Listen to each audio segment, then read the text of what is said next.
Thank you, David. We really appreciate your help and support. I'll now pass over to Richard to present the findings of the survey as contained in the report that we're launching today.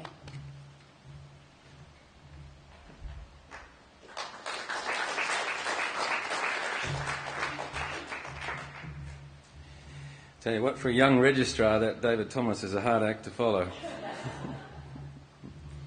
Good evening. Firstly, as you can see, by this slide, this survey was undertaken with the support of an organisation called Amiculum. I can't honestly say that they did it for their own self-promotion in this country, because they don't actually exist in this country. They are a multinational that, as far south as they get, is Singapore, and Kate and I met the two principals, Richard Alcorn and Jenny Putin, and they decided that they would help us do this, and they supplied the resources, the economists, the statisticians, the people who understand it, to help us get through this process, and they did a fantastic job, and we're very grateful. We should also, I'd also like to publicly acknowledge Bristol Myers Squibb, Karen Barfoot's here, Pfizer, Corey Coxell, and Louise Graham are here, and I think David Puller's here from Roche. Yes, he is. All three of those organisations gave us unconditional and uninfluencing grants, but they helped us to get this project off the ground, so thanks to them.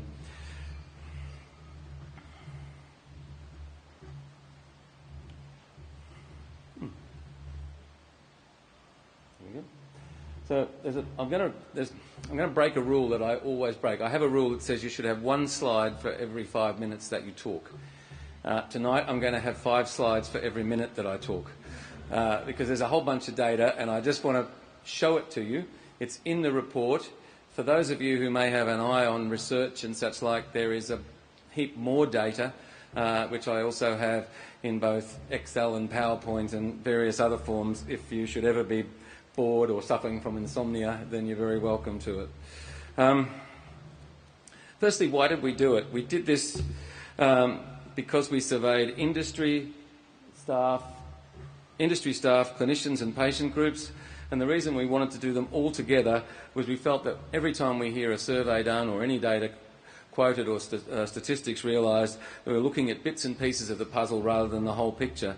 And we felt that if we went to pharma companies, that they would be very, shall we say, cautious about how they responded, but if we went to executives who worked inside pharma companies and asked them for their private opinions, their personal opinions, then we get a clearer picture of what was going on. Some of the results we got we expected, some of the results that we got we didn't, but they all largely form a picture pretty much that lines up with Louisa's and David's comments earlier on. Pharmaceutical companies. They were essentially from all over the organisation. They were market access people, they were marketing people, they were advocates, the whole works. They came up with the first most significant thing that they talked about: small patient numbers and high treatment costs are the main challenges in advancing rare cancers. Small patient numbers, you'll hear this about 25 times as I go through tonight, and I'm going to try and keep myself somewhere close to the microphone. So, this one we thought was particularly interesting. Australia is the most challenging region for regulatory process and procedures. Now, it's not a bad thing that we don't give away taxpayers' money injudiciously, but it does become a bad thing if it becomes so stringent that there are disadvantaged minorities in the community. And one of my favourite lines is, as a white male or female in this country, how do you become a minority? And the answer is you get a rare cancer. Small patient numbers, again, a key challenge in clinical trial design, which David was talking about. And one of the key challenges, we know small patient numbers are a problem, but the other one is crossover. For those of you who don't know what crossover is, it's when you have two groups, one who's receiving the drug that you want to test and one who's receiving a placebo or another drug, and that drug, the placebo, doesn't work. So the decision is made as to move all of the patients across to the new treatment because the new treatment's working. Now, in certain regulatory environments, including Australia, that goes a long way towards destroying the data and having the data of that trial not be accepted by the PBAC and various other advisory groups. So the dilemma that you have, or that clinicians have, is either you let the patient die and prove that the drug works, or you transfer them across and save their life, in which case people don't accept that the drug works. Go figure. The majority of participants from industry agree that the standard of evidence required for common cancers is the same as rare cancers. That's impossible. That's a bit like expecting Tasmania to come up with the same economic business case for a road as Western Sydney. It's not going to happen. We don't have as many people. There has to be forgiveness and there has to be tolerance in that process. 78% of companies decide from time to time not to apply for approval or reimbursement of medications in Australia because the system is too stringent. That was actually the original trigger point in my life when I sat in front of an industry executive who said, these are the drugs we are not bringing to Australia because we will not get them listed and funded. And that to me is like bells ringing all over the place. You can have a stringent, highly cost-effective system, but unless it's flexible enough to allow organisations to come in and work within that system, then ultimately patients are disadvantaged. Again, recap the key messages. Rare cancer patients receive inadequate treatment. Australia has a very, very strong regulatory environment, and that's good, but if it goes too far, the consequences are enormous.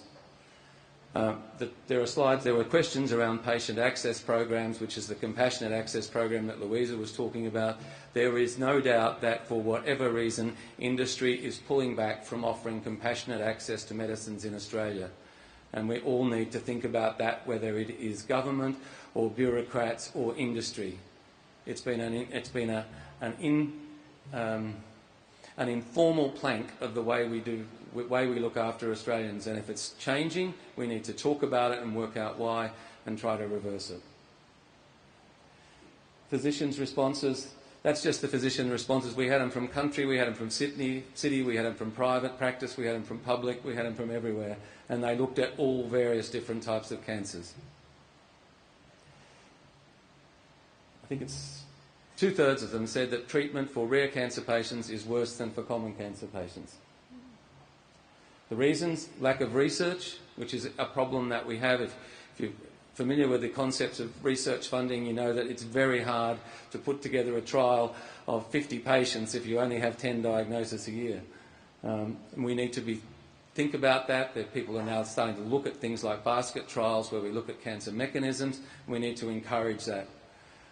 Lack of funding by the PBS is a bit of a, as you would expect, and lack of consultation. Slow approvals by the TGA is also, and lack of application for TGA approvals is another area.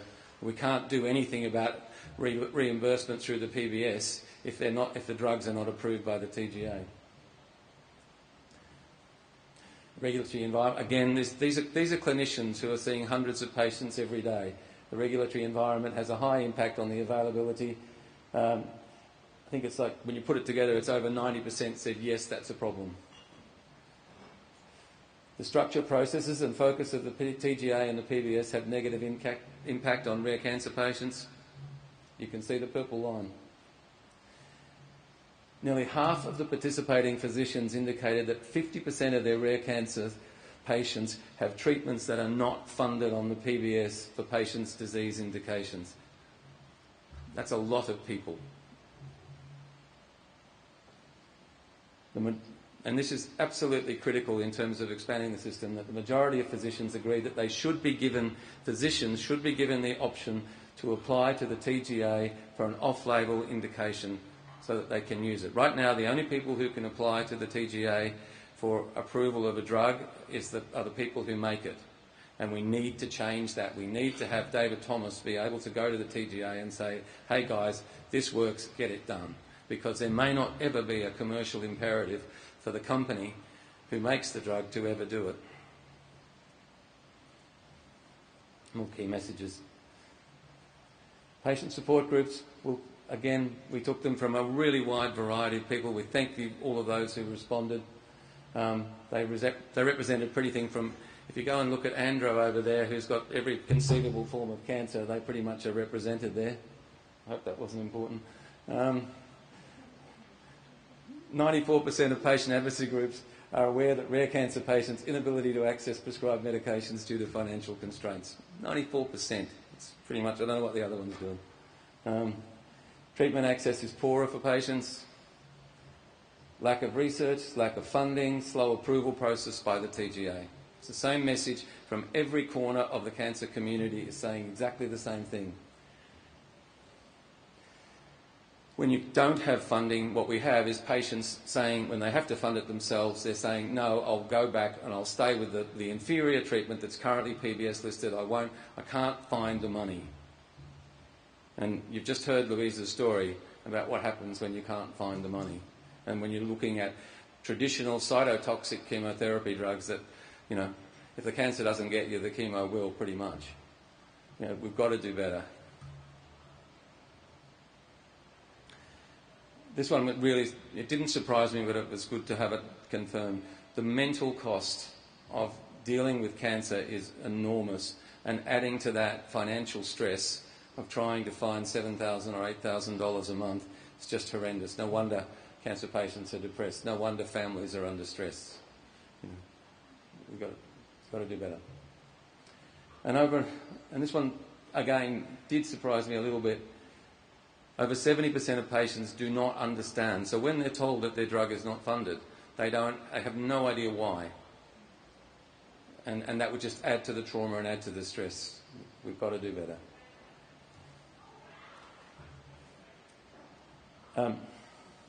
One of the lines here, and I don't dare use the laser in case I burn a hole in it. But third from the bottom, it says, increased government consultation with pharmaceutical companies to improve research and access. We sit outside and watch government interact with the pharmaceutical companies, and sometimes it's just depressing. It's like two kids in a schoolyard throwing rocks at each other saying, it's your fault, no, it's your fault. You know, we're all adults, patients are dying, it's your job, do it better. So let's talk about what we're going to do. Let's talk about Jess, who's not here tonight. Jess, like Corey and Anita and Paul, is ALK positive, but she doesn't have non-small cell lung cancer, so she has a blood cancer. She has anaplastic large cell lymphoma. So on 1st of July, nothing will change for her. She'll still need $7,000 a month, even though it's the same mechanism, it's the same mutation, and there is a litany of data that says anaplastic large cell lymphoma, if you are ALK positive, you will respond well to crizotinib. But there is no move afoot, there is nothing to be done. The patient numbers are incredibly small, so she's got to find $7,000 a month. Louisa, we just spoke to, will continue to have to find $5,000 a month. Jeff, who's over there, has been finding $7,500, $8,000 a month so that he doesn't crack the big 200 with his surgeries. God bless him, mate. That's just amazing. So what are we going to do? Somebody has to do something, and it's great for us to be here, and it's great for us to bring the whole issue to the attention of both politicians and industry and everybody in this room.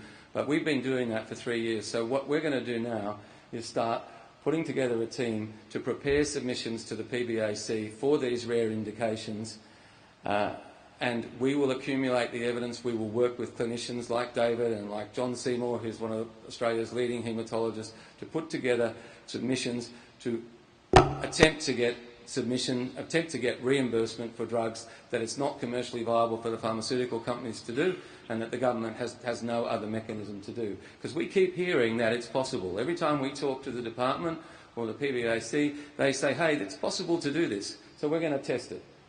And we're going to go to pharmaceutical companies and we're going to lobby them to make sure that where there are indications, where we think there's a valid case, where we can have a thing, that they actually get off their butt and make an application to the TGA.